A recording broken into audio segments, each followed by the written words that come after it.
प्रणाम महाराज। आओ रामू, कौसे आना हुआ? महाराज, यही आपके आशीर्वाद से मिला है। महाराज जी जैसे ही बच्चे पर निगाह डालते हैं वैसे ही देखकर चौंक जाते हैं और सोचने लगते हैं और रामू से कहते हैं, यह बच्चा तो राज कल्याण के लिए पैदा हुआ है, आगे चलकर एक राजा बनेगा। रामू सोच में पड़ जाता है और वहां से चले जाता है। कुछ दिनों बाद जब लड़का बड़ा हो जाता है और पूरे गांव में शोर हो जाता है कि रामू का लड़का एक दिन राजा बनेगा। एक दिन एक राजा शिकार करने जंगल में जाता है। शिकार का पीछा करते हुए घने जंगल में फंस जाता है और शिकार भी हाथ से निकल जाता है।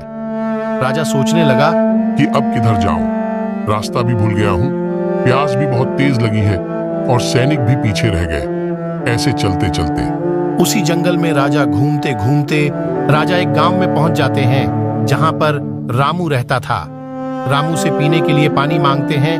रामू राजा को पीने के लिए पानी देता, अपने लड़के के बारे में बताता है कि महाराज, मेरा लड़का एक दिन राजा बनेगा, गुरु ने जी कहा है। राजा उस लड़के के बारे में पूछा तो रामू सब कुछ सही सही बता दिया। महाराज, मैं एक दिन कपड़ा धो रहा था, तभी एक संदूक कहीं से बहता हुआ आया और मेरे पैर से टकरा गया।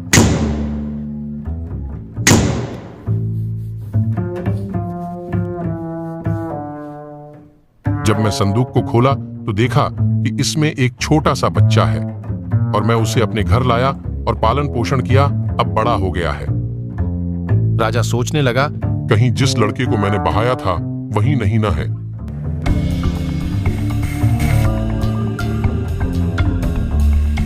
राजा कहते हैं, कहाँ है वह लड़का? मैं देखना चाहता हूं।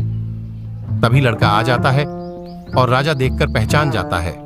तभी वह राजा लड़के से कहता है, मेरा एक काम करना होगा, यह चिट्ठी राजमहल ले जाना होगा और रानी को देना होगा, क्योंकि कि मैं राजमहल कुछ दिन बाद जाऊंगा। ठीक है महाराज, यह चिट्ठी मैं पहुंचा दूंगा। राजा एक चिट्ठी लिखकर देता है जिसे लड़का लेकर चल देता है। जाते जाते वह घने जंगल में खो जाता है और रात भी हो जाती है। उसे कुछ समझ में नहीं आता, अब क्या करूं? तभी उसे एक ओर एक झोपड़ी में कुछ जलता हुआ दिखा। लड़का उस झोपड़ी में गया तो देखा झोपड़ी में एक बुढ़िया थी। कौन हो बेटा, इतनी रात को कहाँ जा रहे हो? हे बूढ़ी माँ, मैं राज दरबार जा रहा हूँ।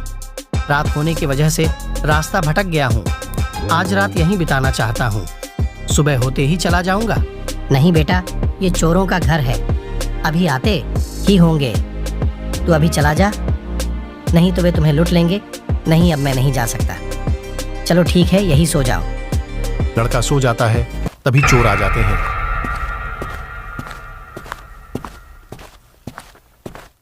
ये कौन लड़का है? बूढ़ी औरत पूरी बात चोरों से बता देती। चोरों का सरदार कहता है, कुछ गड़बड़ है, राजा जरूर इस लड़के साथ कोई संयंत्र रचा होगा, इसकी तलाशी लो। तलाशी लेने पर उसके पास से एक पत्र मिलता है जिसे चोर का सरदार पत्र को पढ़ने लगता है। मेरे दरबार में आने से पहले इस लड़के को मारकर दफना दिया जाए। सभी सुनकर दुखी हो जाते हैं। क्यों ना इस पत्र को बदल दिया जाए? उस पत्र को बदल दिया और पत्र में लिख दिया, मेरे दरबार पहुंचने से पहले मेरी बेटी का शादी इस लड़के से करवा दिया जाए। लड़का सुबह उठा और दरबार की ओर चल दिया। लड़का दरबार पहुंचने पर सैनिक रोक देते हैं। यह पत्र मुझे रानी को देना है। सैनिक दरबार की मोहर लगा पत्र को देखकर जाने देता है। लड़का रानी को पत्र देता है। पत्र को पढ़ने के बाद रानी अपनी एकलौती बेटी की शादी लड़के से करवा दिया। कुछ दिनों बाद जब राजा दरबार में वापस आए तो देखा लड़का जिंदा है और मेरी बेटी से शादी भी कर लिया है। राजा रानी से पूछा, ऐसे कैसे हुआ? रानी ने बताया, पत्र में लिखा था। राजा लड़के से पूछता है, रास्ते में कहीं रुके थे? लड़का सब कुछ बता दिया। राजा समझ गया कि किसी ने पत्र को बदल दिया था। यह शादी मैं स्वीकार नहीं करूंगा। तुम्हें मेरा एक काम करना होगा। यदि तुम मुझे गुफा में रहने वाले भूत के बाल लाकर दोगे तब यह शादी मैं स्वीकार करूंगा। वह लड़का कहता है, ठीक है। वह भूत के बाल लेने चल देता है। वह पास के ही एक राजा पास जाता है और भूत के बाल के बारे में पूछता है। राजा कहता है, मेरे इस प्रश्न का उत्तर दो, तब बताऊंगा। हमारे गांव का कुआं क्यों सूखा है? उसमें पानी नहीं आ रहा है। मैं वापस आकर बताऊंगा इस प्रश्न का उत्तर। यही से पूरब दिशा में जाओ, एक नदी मिलेगी। नदी में एक नाव चलाने वाला मल्लाह मिलेगा, वहीं भूत का पता बताएगा। लड़का चल देता है। कुछ दूर जाने पर उसे वह नाव चलाने वाला मिल जाता है। भाई, मुझे नदी के उस पार उतार दो और भूत का पता बता दो। मेरे एक प्रश्न का उत्तर दो, तब नदी के उस पार ले जाऊंगा। मुझे कब नाव खेने से छुटकारा मिलेगा? मैं वापस आकर उत्तर बताऊंगा। नदी के उस पार जाने के बाद कुछ दूर आगे जाने पर एक गुफा मिलेगी, उसी में रहता है। मल्लाह उस लड़के को नदी पार करा देता है। लड़का कुछ दूर आगे जाता है तो उसे एक गुफा मिलती है। उस गुफा के अंदर जाता है तो उसे एक चुड़ैल मिलती है। अरे मनुष्य, इधर कहां जा रहा? यहां से चला जा, नहीं तो मेरा बेटा तुम्हें जिंदा नहीं छोड़ेगा। मैं एक जरूरी काम से यहाँ आया हूँ, कृपया मदद करो मेरी। कैसी मदद? मेरे इस 2 प्रश्न का उत्तर बताओ। दोनों प्रश्न बता दिया। इसका उत्तर मेरा बेटा देगा। और राजा के लड़की से शादी के लिए मुझे भूत के बाल चाहिए। ठीक है, मेरा लड़का आने वाला है, तुम्हें पत्थर बना देता हूं, नहीं तो तुम्हें जिंदा नहीं छोड़ेगा। ठीक है। चुड़ैल लड़के को पत्थर बना देती है। तभी भूत आ जाता है। मनुष्य की दुर्गंध, मुझे मनुष्य की सुगंध आ रही है मां। नहीं बेटा, तू मनुष्यों के इलाके से आ रहा है, इसलिए ऐसा सुगंध आ रही है। बेटा, मेरे इस 2 प्रश्न का उत्तर दे। पूछ मां। सोनपुर का कुआं क्यों सूख गया और नदी पर जो मल्लाह है उसे नव खेने से कब छुटकारा मिलेगा? सोनपुर गांव में जो कुआं है उसमें मेरे एक पत्थर के नीचे एक कछुआ दबा है। उसे निकाल दे तो कुएं में फिर से पानी आ जाएगा। और इस नदी पर जो मल्लाह है अपना नाम खेने वाला डंडा किसी दूसरे के हाथ में दे दे, उसी दिन से उसे नाम खेने से छुटकारा मिल जाएगी। कुछ देर बाद सभी सो जाते हैं, लेकिन चुड़ैल नखरे बनाकर सोई रहती है। आधी रात को उठ करके भूत के बाल उखाड़ लेती है और आदमी से बना पत्थर को फिर से आदमी बना देती है। उसे बाल देकर के कहती है, जल्दी से यहां से चले जाओ, नहीं तो मेरा बेटा जाग जाएगा। बाल लेकर के वह वहां से चल देता है और नदी के किनारे पहुंच जाता है। मल्लाह नाव से नदी के पार उतार दिया।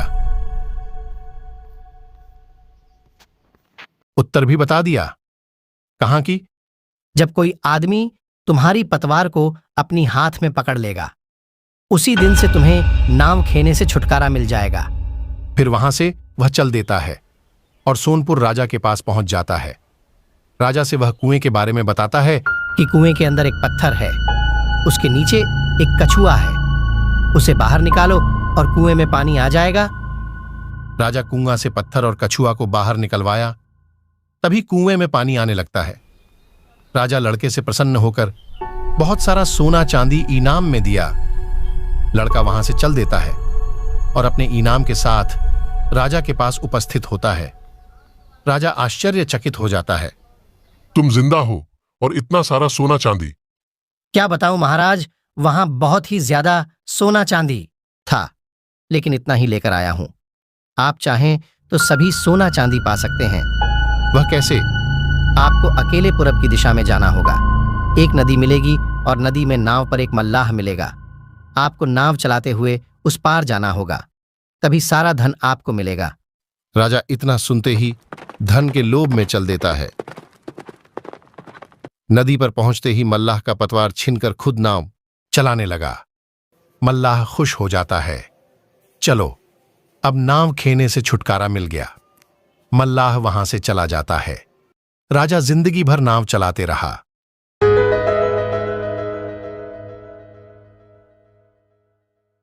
लड़का चालाकी से राजा बनकर राजा का सारा राजपाट संभालने लगता है और अपने माता पिता को भी राज दरबार में बुला लेता है।